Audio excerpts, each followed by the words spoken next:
Good morning, everyone. Today we're going to do a brief study of lesson 9.5, which looks at other trigonometric functions.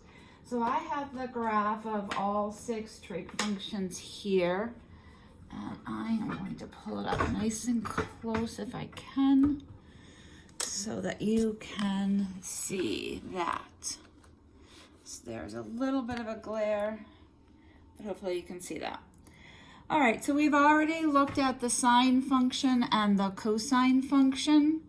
This would be the graph of y equals tan of x. A very different shaped graph. It does have these repeating vertical curves that keep going between pi over 2 and the next multiple of pi over 2. So you can see this first curve here goes between negative pi over 2 and positive pi over 2. So it has a period of 1 pi and has this curve going up here. If you think about it, it has these vertical asymptotes here at multiples of pi over 2, because if you remember from our unit circle, pi over 2 tangent is undefined. So here at pi over 2, it would be sine over cosine 1 over 0, which is undefined. So every multiple of pi over 2 is going to have these vertical asymptotes. All right, and then the graph is going to curve right here. If we look at the reciprocal of that graph, cotangent of x, you can see that they're the same shaped curves, except they go in the other direction. Think about what that means, right?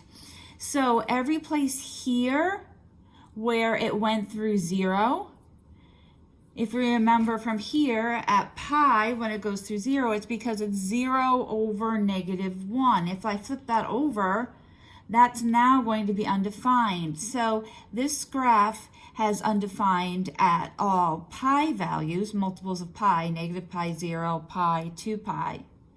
And then it's if right here at pi over 4 here, we get around 2, then its reciprocal at that point is going to be 1 over 2. So if I go over here, it's going to be 1/2.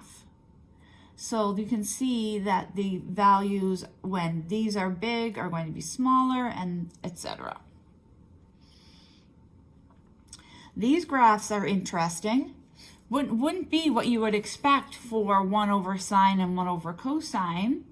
But if you think about it, every time this graph here crosses 0, it's going to be undefined here, and you're going to get vertical asymptotes. Same thing here at pi over 2 and negative pi over 2. I'm going to get asymptotes here because 1 over 0 is undefined.